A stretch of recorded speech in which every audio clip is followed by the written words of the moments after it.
Celebrity trolling Scientology is totally becoming a thing, all while Colin Farrell is speaking out and talking about Tom Cruise's mental health, and there were wildfires near David Miscavige's office.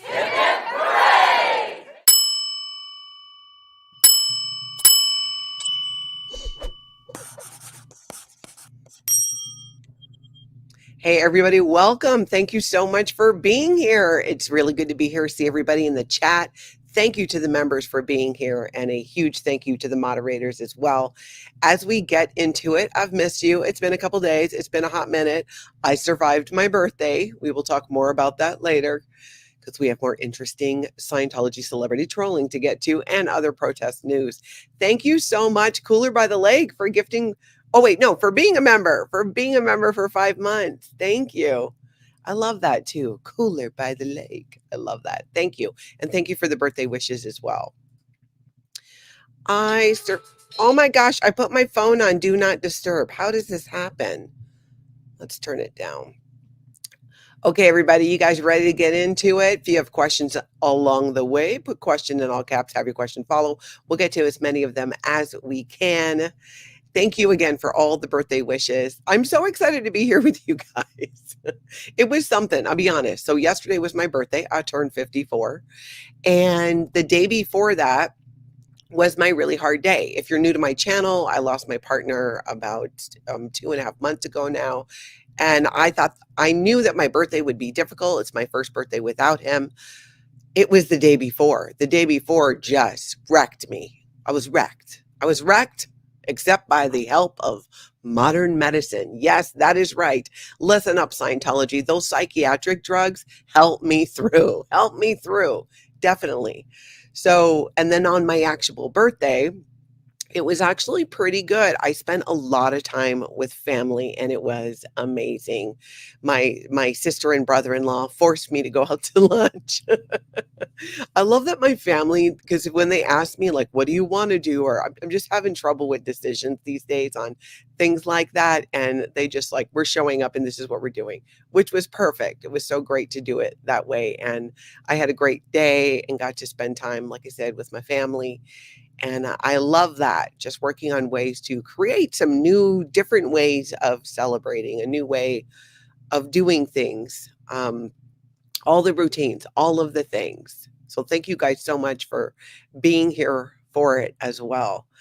All right, where are we at now? Let's jump over let's talk about a little Scientology propaganda, because I just have to, because I see these things and I just go, what in the world, what in the name of Xenu is happening here? But Scientology continues to bring it on the propaganda and these press releases that they put out. I often wonder, is it like one person, sitting there in the Office of Special Affairs? I do not think they hire a company to do these press releases for Scientology. If they do, Lord help me, because they're not good. They are not great. They are not. Sometimes there's even grammatical errors in them. So we're going to take a look at one. Marcy, thank you so much for that super chat and birthday wish. I appreciate you. Truly, I do. Okay, so back to where we are here on this Scientology propaganda, the gift that keeps on giving. So this was Church of Scientology Dublin honors Nelson Mandela and his human rights legacy. Because you guys, I don't know if you knew this. Do you guys know that Scientology promotes human rights? Yes, you know that they do. So they had this day, United for Human Rights, open day, whatever it was in Ireland. I do believe the Thai, because I was wondering, like, why are they doing this in Ireland? And if I remember correctly, Ireland did give an award to Nelson Mandela. Maybe that's why. So it just goes on to how they celebrated this Nelson Mandela Day with a human rights open house and celebration. Talks about the guests that were there, the special bond between Ireland and the people of South Africa. I was not aware of that. So there's info in there about that. And of course, their front group of human rights, which is, as we know, to be complete and utter BS. But I thought you guys might want to know that Scientology propaganda, definitely in Ireland, is alive. It's alive and well. It is. It is. Thank you. Is it Zakia? This Little Life for the super sticker there. Thank you so much. I appreciate that. All right, let's see here. So now let's go over and let's talk a little bit about the secret life of L. Ron Hubbard, the now not so secret life being that, right? The internet, right? The internet. Let's start there. How do you can, it's really hard to have a secret life these days on account of the internet. And when you are a cult leader that got your start doing, sex magic and all that with Jack Parsons under the tutelage of Aleister Crowley, and you go and you create your own religion, like there's going to be some things about it that, people are going to be like, hey, what is your goal with this? What kind of world are you trying to create? What are you doing? And you guys got to see this little gem here. So this is from The Secret Life of L. Ron Hubbard. This is from footage from quite some time ago. But in case anyone needed a reminder and you do not know, what is it L. Ron Hubbard wanted to create? What kind of world did he want to make? What would it look like if Scientology were to achieve their goals of a cleared planet? In everything he did, I think he was looking at that. Now, his idea was that if you could get every single person looking in the same direction, then you'd have a very powerful nation, you see. This photograph, composed by Ron Hubbard himself, betrays an extraordinary ambition he held for Scientology. His ambitions for Scientology, you'll learn, were basically to just have his own complete world, like in Clearwater, where there's nothing really going on with Scientology, but they own all this real estate and have taken over the area like locusts. Except there's more locusts than Scientologists, so that's not totally accurate, but you know what I mean. Our objective was to find a place that Hubbard could eventually turn into his own kingdom, with his own government, his own passports. Did you hear that? That he could turn into his own kingdom with his own passports, with his own government. Maybe that's why in the Sea Organization, they hold on to your passport. Well, I mean, one, they want to make sure that you're not going to leave, that you're not going to take off. But this is just more and more insight. It's all data points. And this is especially important, I believe, for people who've been in Scientology for a long time, might be what we call under the radar Scientologists, where you're not quite ready to leave, but you're thinking about it. You're kind of flirting with the idea and might be watching a channel like mine, because a lot of what Scientology will say today is there were these bad apples. There were just these bad apples in the past, and they did these things, and they're gone now. We're not doing this anymore. That was never L. Ron Hubbard's intention. And then you see the older footage of these firsthand accounts, and you're like, oh, yeah, it was. Yeah, it was. And they're still trying to do it. They're still trying to do it. They're still totally trying to do the whole takeover with Scientology. And look at Clearwater, just nothing happening. Nothing happening in Clearwater. They have all of these buildings, everything else. And we all know the soundtrack for Clearwater. And any Scientology building, when you walk in,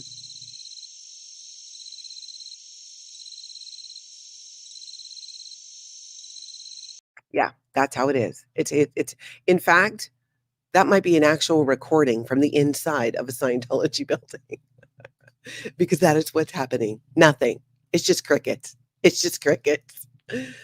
Okay, so now I love revisiting this clip. I know it's been out for a hot minute, but it cracks me up when I see it.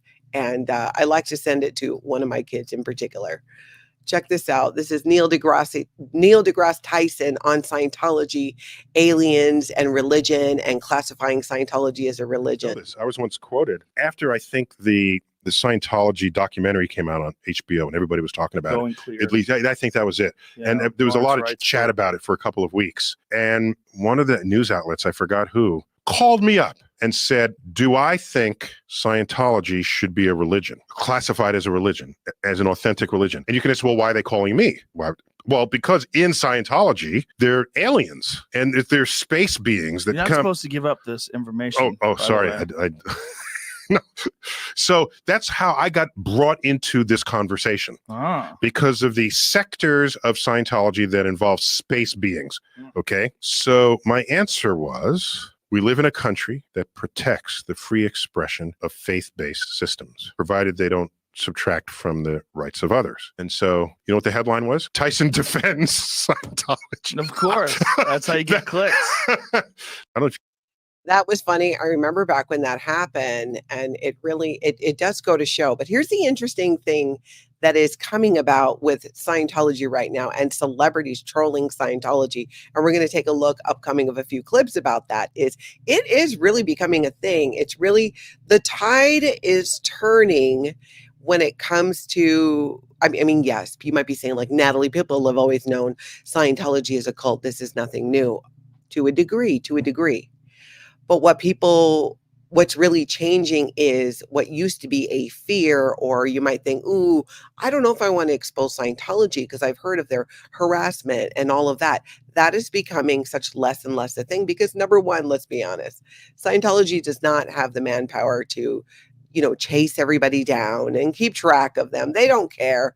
I don't even know that they care what I'm doing half the time over here that we're doing. We're just over here doing our thing, just trying to expose Scientology and shed a light on it, right? And have a laugh at the same time and educate people on why Scientology is a human trafficking cult. I mean, of course they don't like it, but you guys get the point. This is really starting to change. We're going to see more and more of what we're seeing with, like, well, you know what? Let me get to the clip and then we'll talk more about that. But right now, we're going to talk about a little bit of Phil Jones, Phil and Willie Jones, Phil Jones here on YouTube. Phil Jones was talking about red flags in Scientology and the layers of leaving Scientology. This is a conversation that I think we cannot have too many times, how leaving Scientology actually can happen in layers and what that looks like. There's a lot I'd look back on and think that I should have gotten out at that point, but they all added up. So that by the time 2009 arrived and I read the Truth Rundown, I was primed to, understand it and decide to get out in my head at that point. And then I showed Willie, and she was also out in her head. So we remained in physically for another few years, at least 2 or 3 years, maybe more. I think maybe almost 4 years. So we were out in our heads, still in physically, in order to not lose everything, because a lot of the work I was doing, and same with Willie, we were working for Scientologists, and the kids were still in. So you got to check out, link down below to all the videos we're talking about, all the clips we're going over, but you guys get the idea that it can be a multi-step process. There are some people that just go, you know what? I'm done. I'm done with Scientology. I'm out. I'm all out. I want nothing to do with it. Like right off the bat, it's a very just kind of cut that like that. For others, it's a little bit of a process, especially when you've been in it for decades or maybe come from a multi-generational Scientology family. So the process can look a little bit different, but it's important to keep in mind people are at different parts. People are in different parts of their process. And they just got to work through it. And if you're in a high control group, another cult, or even Scientology, know that your doubts are valid. It is okay to ask questions. And if it doesn't feel right, it probably isn't right. And this is why I like to share, to kind of give that background information of the mindset of a Scientologist and even somebody leaving Scientology. Because I think knowing that will help us, one, have compassion for people who still remain, because a lot of them are good people, just like any place. A lot of Scientologists are a-holes. A lot of Scientologists are not, just like anything. And their desire to help has just completely been hijacked. And you'll see this in people in the process of them leaving and peeling off those layers and what it looks like. I find it really interesting, not just even with Scientology, but other high control groups or cults, and what that looks like for people as they leave. Is it just boom, I'm done? Or does it happen in layers? I'm leaving the organization, but I still remain a Scientologist. I don't remain a Scientologist, but L. Ron Hubbard was okay too. The whole thing was a cult, and L. Ron Hubbard was a madman, which is kind of pretty much where I am. But people leave in different ways, and it's helpful to understand. And that's why I love seeing things like this interview that RICA did. RICA, you can find her here on YouTube. She did an interview with Gary Jackson Moorhead. And Jackson was a key part of security. I think he was the security chief at the international base. This is, remember people, where they have these spikes facing inwards, because you got to not let people hop a fence, right? So you got to make those spikes face towards the people that you're trying to protect. It's for their own good that they not leave the base and get out around the masses. It's for their own good because they might start having ideas about Scientology being a cult. And it's getting really hard to chase people down on account of the fact that Scientologists and Scientology security and other people, especially at the international base, are getting older. I mean, let's be honest. If I was still in the Sea Org, I'm not chasing you down. You want to run away to a train station, airport, whatever, you're going to get away if I'm in charge. Because let's be honest, though I could run a little, I don't want it that bad. I'm not going to chase you down. I'm just not. Which is probably why that was never my job in the Sea Org. I'm like, oh, so-and-so blew and left. All right, well, hopefully they come back. But if not, I am not in the mood to run today. So not happening. Let's take a look at a peek from this interview. I thought it was very insightful. Any advice for protesters in this movement? Any advice at all? Yes. Keep aware that the people you're there protesting to are people that have deaf ears to what you're saying by design. So they're not going to hear what you say unless my life experience is where you plant a seed with something. Yes. Every human is susceptible. There you go. Susceptible to a seed planting. Yes. And that's done through like marketing and wise advertising and displays and stuff. You're not even aware of it. So if you think on that kind of level, never be an aggressor, because they're naturally by design. It's their survival instinct to be aggressive towards you, which is going to push your buttons. That's just something going to understand. And it's like a parent reacting to. Yeah, like a parent reacting to a child, trying to have that patience and that understanding. It's so true. It's so true. There's a lot of people that are in Scientology that already have one foot out the door, or they would like to be. And it just layers on whether it's chalking on the sidewalk and they see a reminder, wait a minute, operating in level 9 and 10, we've been being promised that for years and we still haven't seen it. Does that mean that it doesn't exist? Maybe it just doesn't exist. Yeah, it doesn't exist. It was totally made up. Totally made up. Hey, Lisa. No, the mermaid is not new behind me. I just cleaned up a little bit. Later on, I should do a behind the scenes of my office with you guys because it had been a mess. And then I recently got it cleaned up. And we should do an office tour later. Maybe I'll do that later today. Anyways, great interview. I loved it too with RICA and Jack said, I'm glad you guys like it, who got to see it. Go check out the whole thing. In the meantime, let's talk about what happened to auditing Scientology in Kansas City to Mike. Because you know how Scientology can't really recruit in front of any of their organizations so much anymore because there are people out there live streaming and just going, hey, what you doing? Oh, yeah, that's kind of culty. And Kansas City, I'm telling you, things are popping over there.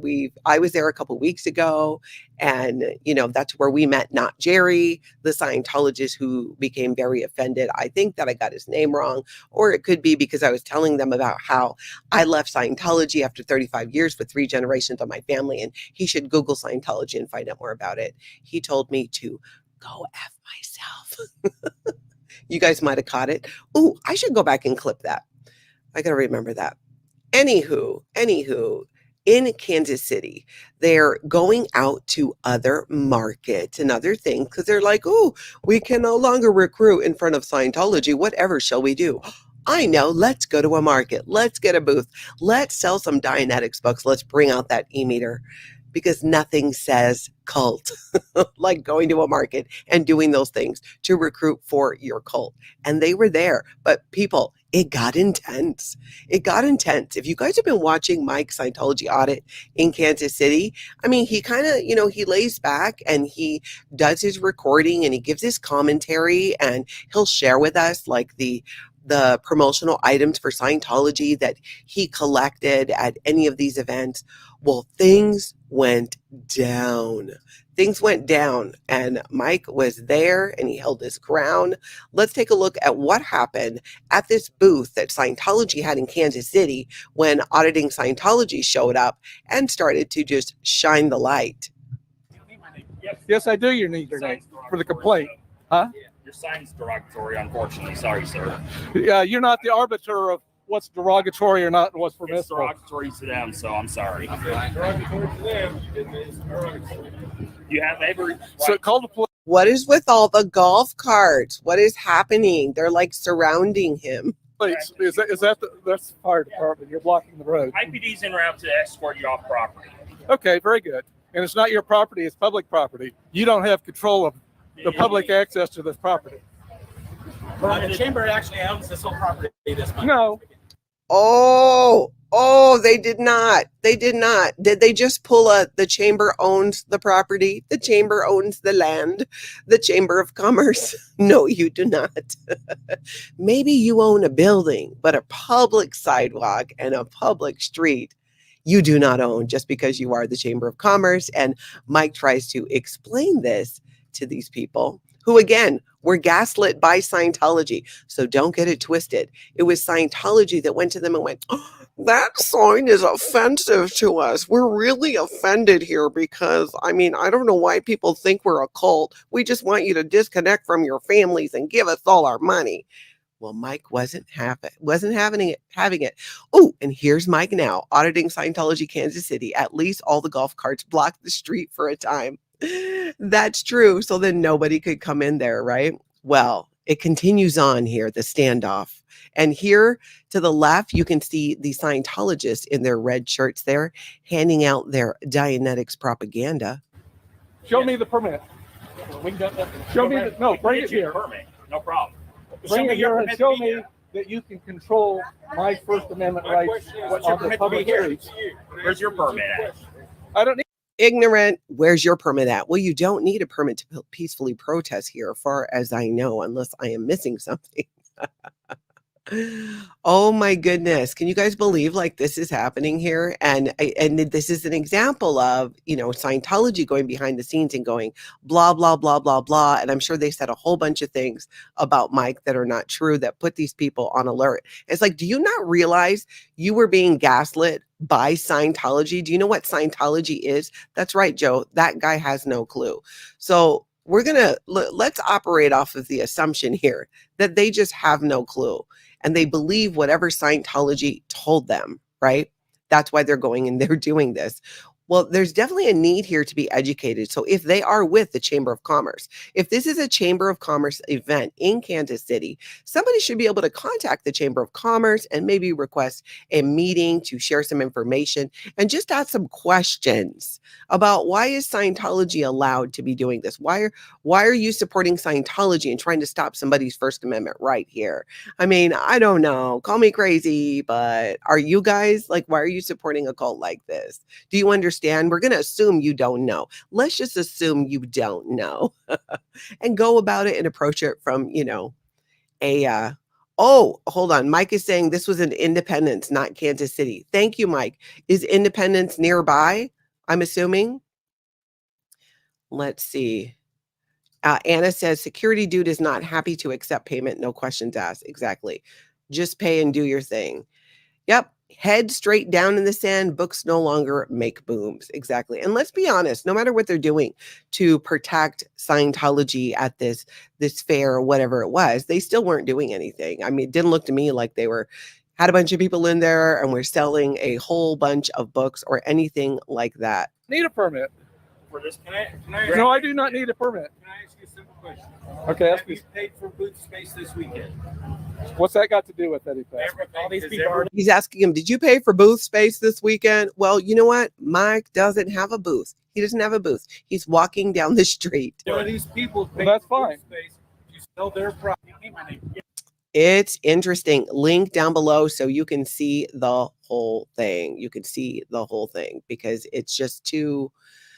Again, we're just going to assume they don't know, that they've not been educated, that Scientology is a human trafficking cult. And maybe that's the angle that somebody in that area can take and go about it, in a really with an open heart and with productivity in mind of educating them, not attacking them, then I think maybe we could get somewhere. Because what Scientology does is safe pointing.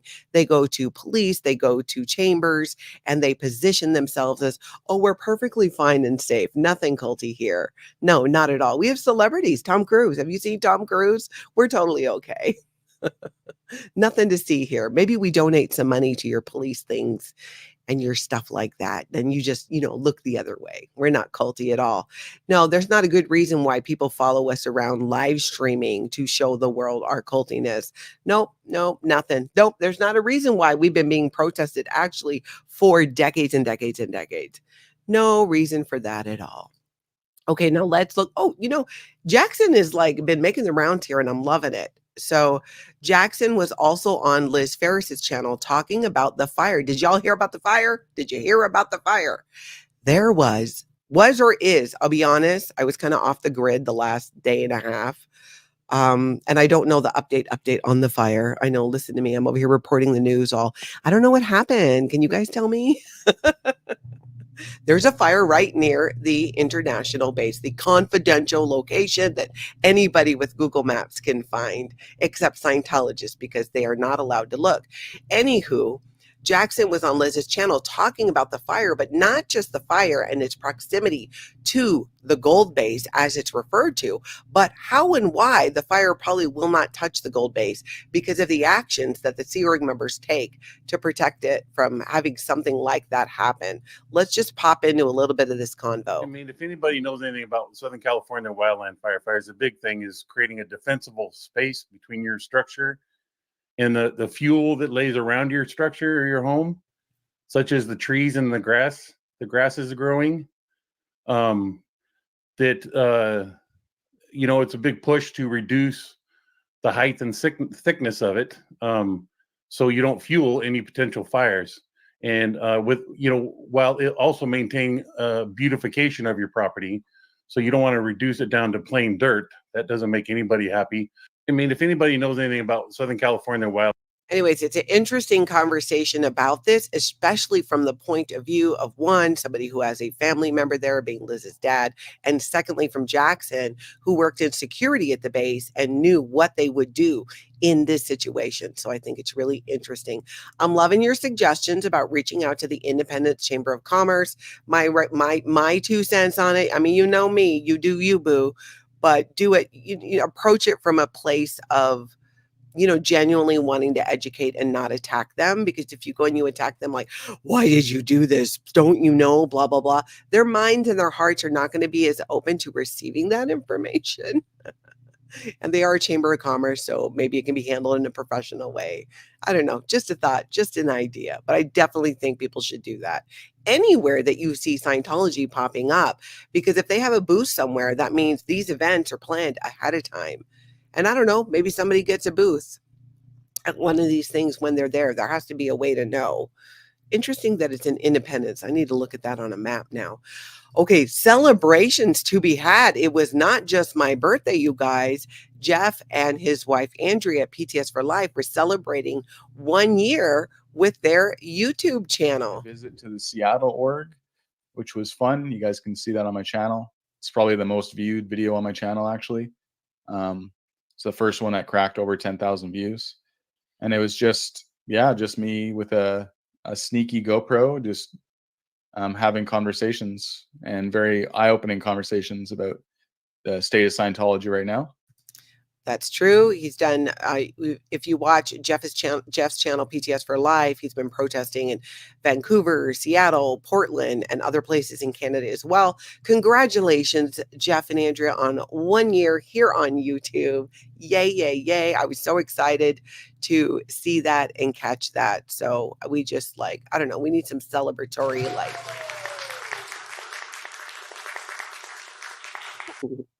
Happy for you. Happy for you. Thank you for being here and doing what you do. Another thing I'm thankful for is the other day I did an interview with Scientology up north, and we talked about the whole what's happening in Denmark.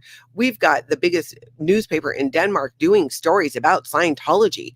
There's a book that is out about Scientology. There's a lot going on in Denmark, and Scientology up north and L1 Hub Cult. You can tune in the net to them to always find out what's going on. But we sat down and she shared more information to help us understand, because a lot of the, the articles and whatnot are not in English and they can be translated. But what's so great is Scientology up north and L1 Hub Cult can do that so much easier and let us know what's happening. Done a fraud that was for, I think it was for millions of kroners, I think Danish kroners, so several $100,000. And who did the fraud? Robert. They were accusing him of doing a fraud. Oh, okay. So he was basically picked up by security staff in Copenhagen, put on a plane to the States, and then interrogated over there. That's the guy who wrote the book. He's actually written 2 books, which I found out.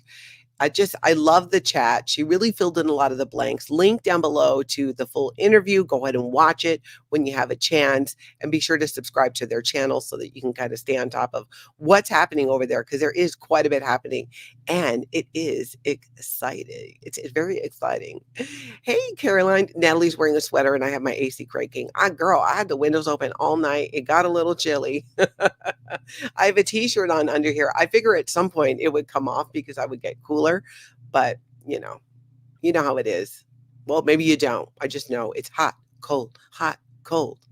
Welcome to menopause. It's fabulous, said nobody ever. But for now, I am comfortable. Let's go talk about Australia and Perth Scientology Audit. She sat down and did an interview with somebody who's new to me, I believe the Journey 2020, and they're talking about the volunteer minister scam and the scam jobs out of the scam of, schools as front groups for Scientology, as well as the volunteer minister scam. Delphi, or what Scientologists just fall into when you actually need a degree. And Aaron Smith-Levin talked about his the business with the hedge fund. Everybody's asking what college did he graduate, because he's crunching numbers and doing all this accounting type stuff, right? Well, there's a lot coming out of Delphi. One woman is a business major, major from Hubbard College, but she's a family counselor. Then there's another that's, I know, right? Let me help you.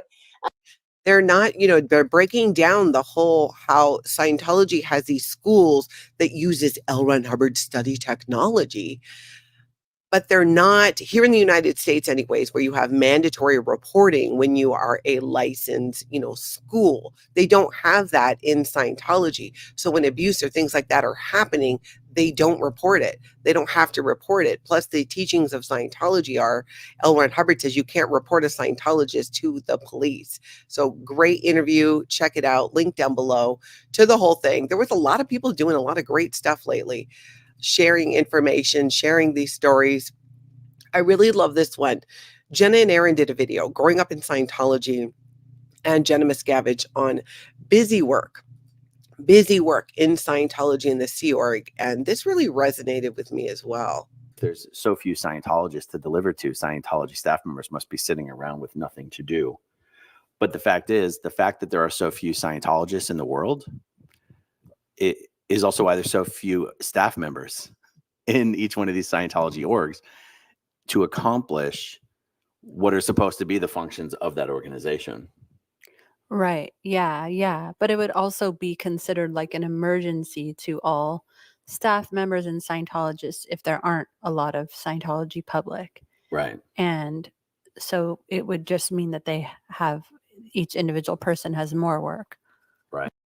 So Scientology, the problem that they're having is that there's nothing happening, but they have to continue to make it look like it is. They have to continue to have these large propaganda events and they're putting out their magazines again. We know they just went digital. They have apps that you can put on your phone to get your Scientology propaganda. I dare you. So many things, yet really nothing is happening. And I remember being in the Sea organization back in a time where it was way busier. And there were people that really didn't have much to do because there weren't the public there to deliver Scientology to. And L. Ron Hubbard said, the only reason orgs exist is to sell and deliver materials and services to the public. That might almost be exactly verbatim. Did I nail it? My ex-Scientology friends, you can tell me there in the comments if you're catching this on the replay or in the live chat. Doesn't it go something like that? The only reason orgs exist is to sell and deliver materials and services to the public. And there's another line after that, but that one has left my brain. But you get the point. So it is an interesting idea of the amount of busy work, because what happens is then in the Sea Org, you get given busy work, but they don't take the pressure off of you. If your job is writing letters and you're doing busy work that's cleaning, it's with the same intensity. If you don't have this cleaned by 2:00 on Thursday, you are countering tension to Scientology. You are not helping. All of the things, all of that, you cannot sleep because we have to stay up all night cleaning. For what reason? Nobody knows. Nobody knows. Thank you so much for the reminder, Sandy. Appreciate it. If you guys would hit that like button, show it some aloha, and subscribe for my birthday week. Or, you know, at my age, I should be doing a birthday month. Let's be honest. I take that back. It is the birthday month. We are doing Natalie's birthday month in the month of September. Let's do it. Why not? Something new. Okay. Now, are you guys like me? Do you lay there at night and be like, why did Lisa Marie Presley marry Michael Jackson? Like, why? And other things like that when it comes to Scientology celebrities. Maybe you are, maybe you're not. I do. I'm telling you. I really do. And there's this quote in this article from Priscilla Presley about her daughter, Lisa Marie, marrying Michael Jackson. And I read it and I was a little bit like, damn, moms. I mean, that's kind of, I have mixed feelings about it. Let's look at this. Priscilla Presley felt Michael Jackson married Lisa Marie only out of intrigue for Elvis Presley. Now, there's a whole article. I'm not going to get into reading the whole thing. There's a link down below if you want to. But what do you guys think? Do you think it's true? I'm going to note the time in the video so I can go back and look at your answers. What do you guys think? Give me a 1 if you agree. 1 is yes. Yes, Michael Jackson only married her because she was Elvis's daughter. Or 2, do you think it was different and they were in love?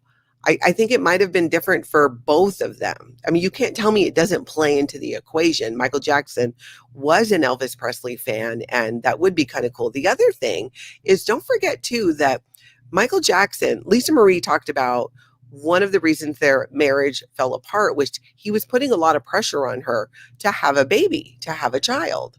And she was just like, yeah, no, don't think I want to bring a kid into this. And he used his relationship. What was the woman that he ended up marrying and having the 2 kids with? Rowe. Was it Debbie Rowe? Was that her name? Who was like the receptionist or something. She worked at the dermatologist's office that he went to. And somehow the conversation starts. How do you have that conversation? Oh, can I check you in, Mr. Jackson? By the way, are you looking for a uterus? Something to grow a baby, maybe, because I'm in the market. I will also marry you. I don't know how that conversation starts, but it did. And it was not long after his marriage ended with Lisa Marie Presley, right, that he goes and marries that woman and then has those kids. So I think there might be a little bit of truth in it, because I feel like that's how she wanted to have babies with him. Oh, interesting. You guys are saying that some of you think that it was to get him into Scientology. I don't know. I know for Scientology that probably played, but I wondered about that, because you're somebody like Lisa Marie Presley. You're growing up in Scientology, but you're also Elvis's daughter. You're dealing with this whole celebrity thing. You do leave Scientology before the end of your life. And unfortunately, we may never get to know really what that was like for her. And that's something I know I'm really interested in, probably because I'm somebody who has left a cult. And I'm curious about her experience and other celebrities, because the treatment is different, but the core principles of Scientology do not change. So how does that affect them? Do they have PTS? Is it different in a way because they weren't exposed to some things due to their celebrity status? It gets kind of complicated, but I'm still just fascinated by how it all comes together. You know, Lisa Marie growing up in Scientology, like, did her parents make her do training routines? You know, her mom? I don't know. I'm just curious. Okay, so let's talk about this whole John Stamos, the gift that keeps on giving. You know, when I talked about this John Stamos story of him being kicked out of Scientology, I was like, okay, one and done. Here's the story. Here it is. We're going to move on from it. Day after day after day, there is article after article, platform after platform picking up this story. And why do you ask? See, now I'm getting warm enough to take off my sweater. Why do you ask? Because I'm telling you guys, it is becoming a thing for celebrities to troll Scientology. And this story is just not given up. It just keeps going and going. So let's take a look at this. It's basically the same story. John Stamos gets kicked out of Scientology for goofing around. Look at that handsome mug there. Okay, so link down below if you want to read the article, but it's basically how he was in an acting class with a hot girl. She's all, meet me at this address, come after class. Turns out it's Scientology. He got an interview on the meter, but he was messing around too much. And they're like, get out of here. We're not interested in you. And I'm sure Scientology kicked themselves after that when he went on to be famous.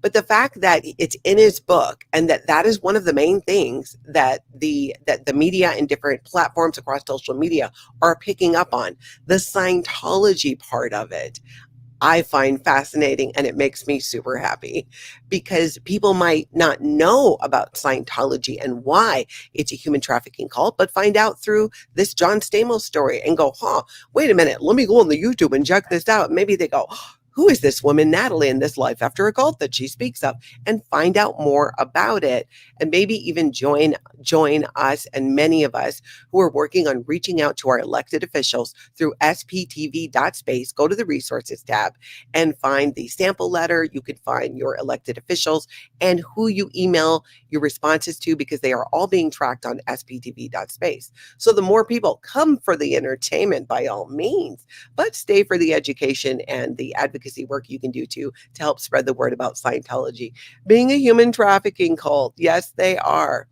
Okay, let's now go over to this YouTuber here. I love it when, different like cult stories start to come together.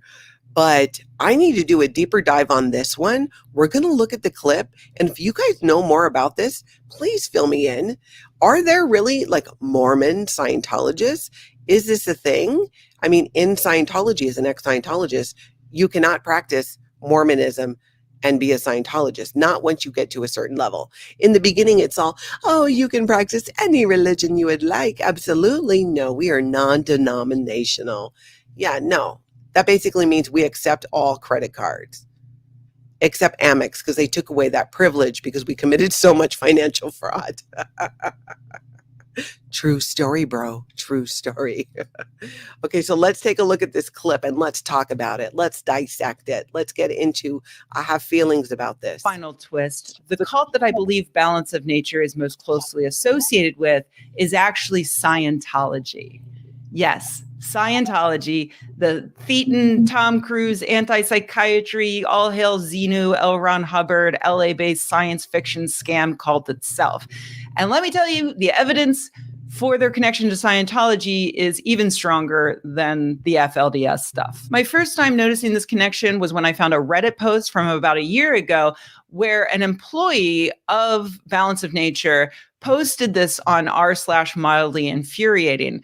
This is Balance of Nature, a company that doesn't pay employees what they're promised, forces religion, Mormonism, and Scientology down employees' throats, withholds payment and advancement until Scientology courses are completed, keeps the top of the pyramid strong, and keeps employees angry. Final twist. What in the world? Mormon Scientologists?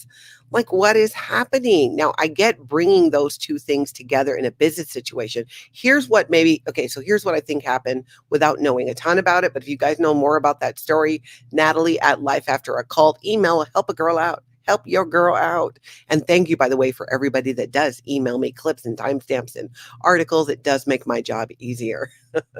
Okay, so here's what I'm thinking.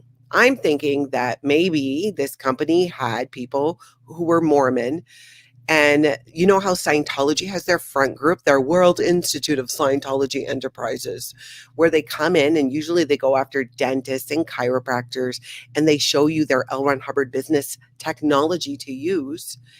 And they make those courses mandatory. This is a thing. In fact, I spoke to somebody the other day who I met. I was out being social. I went out in public, you guys, like to a place with friends in the outdoors, in public with people. I engaged. So I was chatting with somebody I met, and he was sharing that he used to work for a Scientologist who owned a company that became a Scientology company, and how the staff were required and pushed into doing Scientology courses there at the business. A lot of Scientology businesses will create their own course room so their people can do L. Ron Hubbard courses right there. And it gets really twisted because this person had told me that it was like, here's how they put it to him. You know, we think you have what it takes to make it in this company, but to move up the ranks here, you need to be moving in Scientology. Right there, red flag. But it's illegal. And we've heard Phil Jones here on YouTube share that same situation that happened to him as an employee working for a Scientologist. You cannot be telling people, hey, you know what?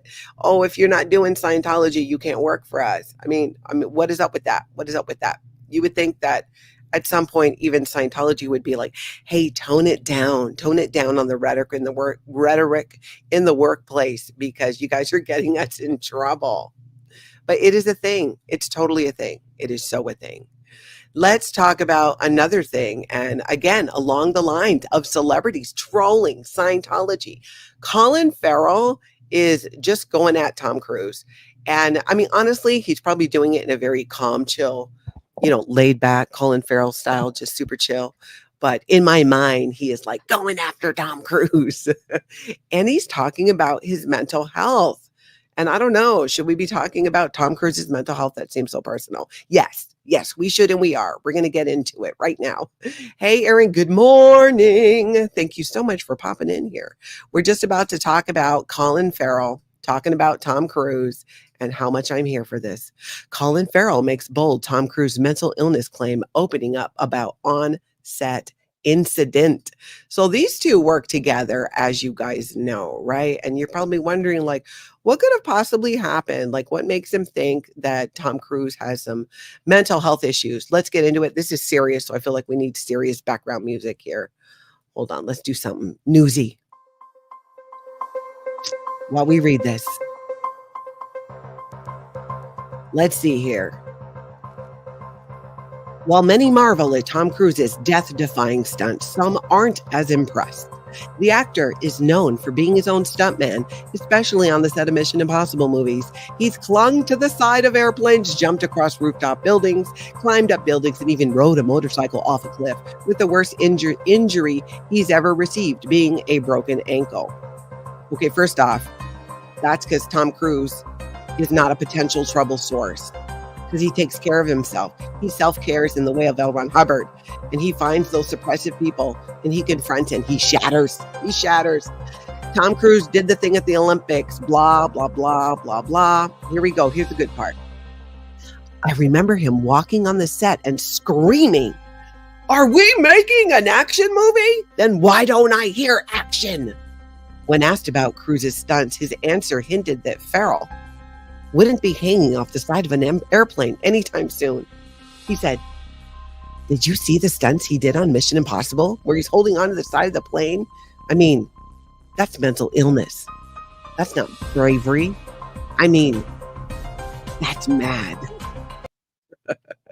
It is. I mean, to do those kinds of stunts and stuff. But again, I'm like, he didn't have to say that. He didn't have to say it like that, but he did. So yeah, I love it. Cause I just feel, again, people just aren't afraid anymore of, one, making fun of Tom Cruise, or just pointing out things of like, yeah, that's weird. I saw Tom Cruise do that. I didn't want to say anything at the time, but yeah, it was totally weird. And talk about it. And they're talking about it. The madness. That's right, send to Scientology. The madness It is all about the badness. Joe, you're so right. TC wants to take things to the extreme. Yeah, he's definitely what I would call a Scientology zealot. I would definitely put him in that category. So here's the interesting question that I pose to you, audience. Can we separate out Tom Cruise, the actor? Let's use Tom Cruise as an example.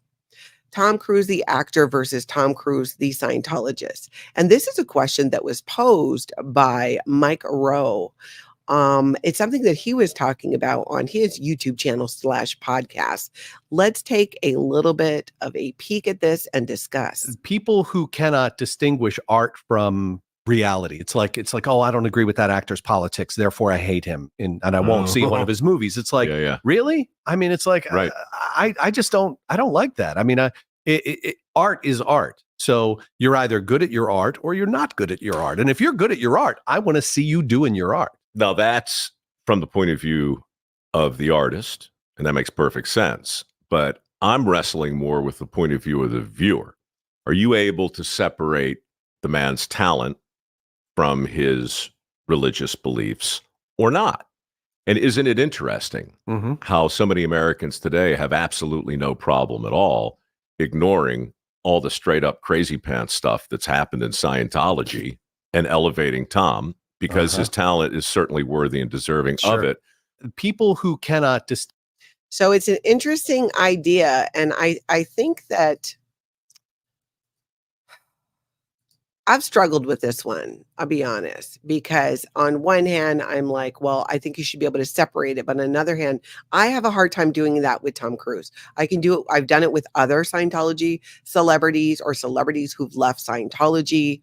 I personally struggle with that with Tom Cruise because of the firsthand account stories that I have been exposed to. And so have many of you, whether you've read the books by ex-members who've shared about what they knew for sure Tom Cruise knew about, mainly him using labor, using Sea Org members who are making $47 a week to work on his airplane hangar and fancy cars and things like that. I have a hard time separating it out, even though I feel like we should be able to do that. And I went through in my head and I'm like, okay, can I separate it out with this person, that person? And I'm like, yes. I can still enjoy this, even though I know this about you. I just have a hard time doing that with Tom Cruise. You guys tell me. I don't know. Like that, you get what I'm saying? Like the concept is a good one. We should be able to separate it out, but Tom Cruise takes it further, and maybe because Tom Cruise has had more involvement in Scientology. Tom Cruise has done more work for Scientology, to promote Scientology, to SafePoint Scientology. So did John Travolta back in the day, but let's be honest, I don't think he's doing it anymore. I don't see that. And for some reason, I can separate that out with John Travolta. But I've also not heard the number of stories of, I haven't heard John Travolta mistreating people. Not to say he didn't do it. I'm just saying I didn't hear the stories versus Tom Cruise and how Sea Org members were working for him for free when he totally could have been. They're sacrificing their lives to forward the betterment, the aims of Scientology, because they think it's going to create this better world. How somehow cleaning up after Tom Cruise is going to do that, I don't know. But that's completely how it is put to them. It's totally how it's put to them. Powerless to paralyzed, TC's entire persona is a friend. I'm wondering. Yeah. Okay, so I'm not the only one struggling with this. So thank you. I see that some of you are as well. Speaking of powerless to paralyzed, let's take a look from powerless to paralyzed, a clip. And this was on we're going to be talking a lot this week about using ChatGPT and the L. Ron Hubbard bot. In fact, I'm going to have Scientology Geek on my channel later this week. Not today, right? I think it's tomorrow. Yes. We're going to be doing a few things tomorrow, so stay tuned for that. But let's take a look at this, because this is interesting. Using, now that L. Ron Hubbard, so much of his technology is up in ChatGPT, and be able to ask questions and get answers using actual Scientology is fascinating me. And we're going to learn more about this tomorrow with Scientology Geek. But for now, take a peek at this. 1. Inducing extreme psychological stress. In theory, if an individual were subjected to intense and prolonged auditing sessions using the E-meter, focusing on deeply traumatic or distressing memories, it might lead to a severe psychological breakdown. In such a case, the e-meter could be seen as a tool that exacerbates the person's mental state, potentially leading to self-harm or other extreme reactions. 1. Inducing extreme psychological. This is exactly what we talk about, and the risk that's run, especially with people who might already have a mental illness issue, which will not be addressed by Scientology because they don't believe it in the reality of what it actually is, that there is such thing as anxiety and depression and mental health and all of that. No, in Scientology, it's just, you just need more auditing. Yeah, you do. You do. No, you do not. You do not. I think this ChatGPT thing is going to be a real game changer with people being able to communicate with it. How does a Scientologist even argue with it? It's based on L. Hubbard's information. And I know what they're going to say. Oh, it's just a robot saying it. It's not really L. Hubbard. Well, I don't know. We're going to learn more about it, but I think it's the closest thing we have. And obviously it's better than L. Hubbard because it's recognizing the cultiness of it. Well, I guess to be fair, L. Hubbard knew that. I mean, he did make the cult after all, after spending time in a black magic sex cult. So it's not like we can say, oh, he didn't know he was making a cult. It just turned into that. No, I'm pretty sure he knew. I'm pretty sure he knew. All right, now let's go over and talk about some stuff that's going to make Scientology incredibly unhappy, and has to do with celebrities trolling Scientology. This is almost one that, oh, hold on, I'm getting stuck on my chair. We got to involve the leader. David Miscavige, wake up your people. OSA, Office of Special Affairs. It is time to rise. It is time to wake up because we are getting to the point here of things you need to be aware of because they are what we call public relations flaps, public relations situations, things that make Scientology look bad, but you can't even say look bad. It's just the light has been shined on Scientology, and the truth is you look bad because it is bad. So we're going to dig into a little bit of like some Bravo TV here. Check this out. Real Housewives of New York. It's coming out. We know that. We know I'm going to be watching it. We know I'm going to be talking about it because I'm obsessed with a Scientologist being on it. So here's Andy Cohen. And I think it's interesting that this article, I'm not going to bore you with all the other Real Housewife news, but goes into talking about, in addition to talking about Jersey, Andy also discussed the 2 new additions to Real Housewives of New York. As fans know, Raquel and Rebecca Minkoff are joining the show. According to Andy, these are powerful, strong, fashionable, beautiful women, and they fit right in. And I'm really bullish on the new season. It's funny, it's exotic, it's aspirational. It feels like New York City. So we have been speculating on this for some time now here on, are they going to get into the Scientology thing or not? In the trailer, we heard a cast member say, Rebecca, if we're asked about Scientology, how would you like us to respond? To which Rebecca Minkoff, the Scientologist, said, no comment. Just say no comment. Nobody's going to say no comment. They're not saying no comment. So my friends in the Office of Special Affairs, you might want to rest up now. Get your rest now because the crap is about to hit the fan big time because celebrities are no longer afraid to make fun of Tom Cruise or point out his Scientology cultiness. And they're not afraid to do that force about Scientology either. John Stamos is doing a whole book tour where the biggest part of it so far is him trolling Scientology. Oh, it's just so wonderful. It's just a gift that keeps on giving. It's just never been a better time to be an ex-Scientologist. It's never been a better time to definitely not be in a cult. Oh, I love that. I know we're going to hear so much more about that. Okay, now let's go on over here. Hold on. Where are we? Let's talk about, you guys watch Juicy Scoop? I love Juicy Scoop.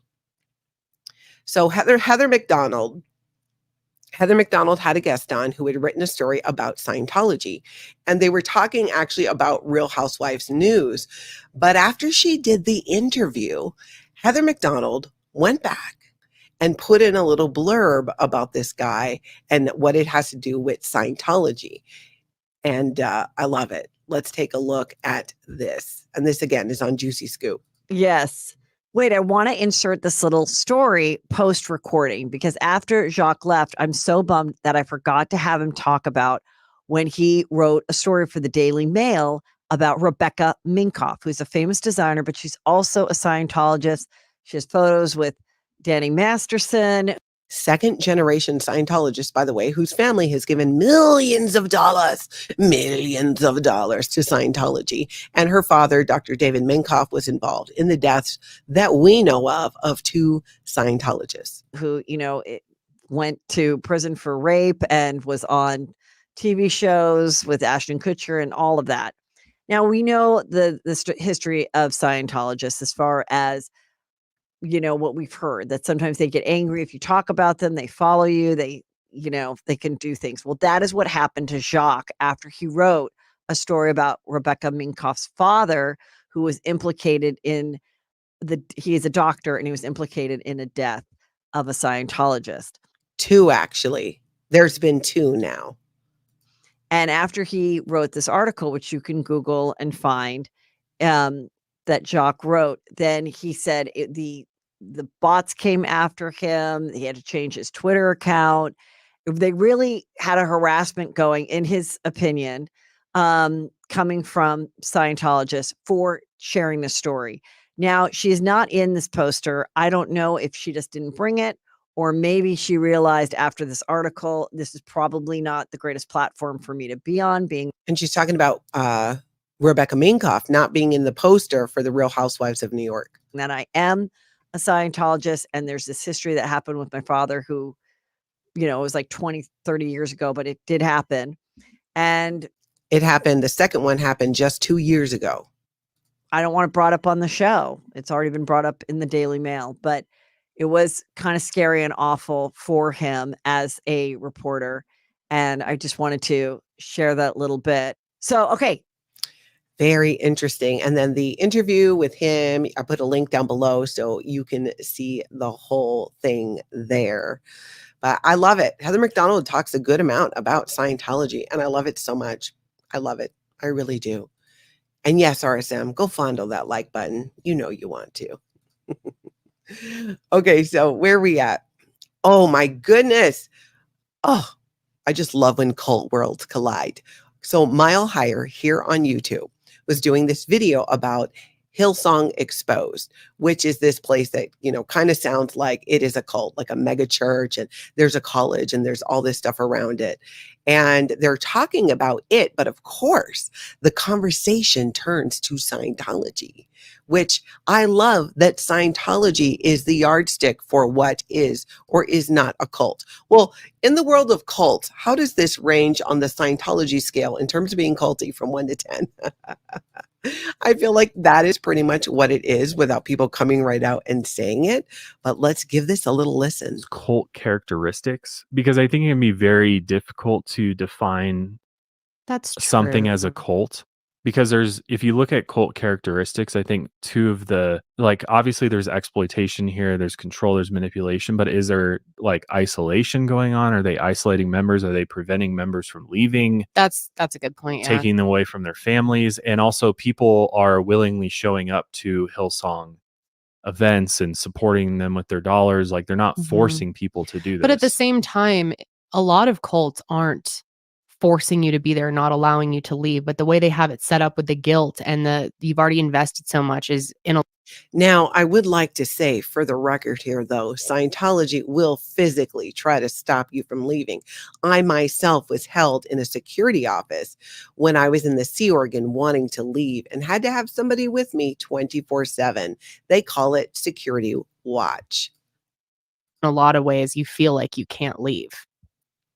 I think it would, if you want to define Hillsong as a cult, I think you would be specifically talking about the actual members, the staff of Hillsong per se, or the pastors of depending Hillsong. on your involvement. That's right. I think not like everyone in it, but. Right, because I think or maybe even the people that attend Hillsong College to some extent. I think you could maybe put cult out there. Because would you consider Scientology a cult?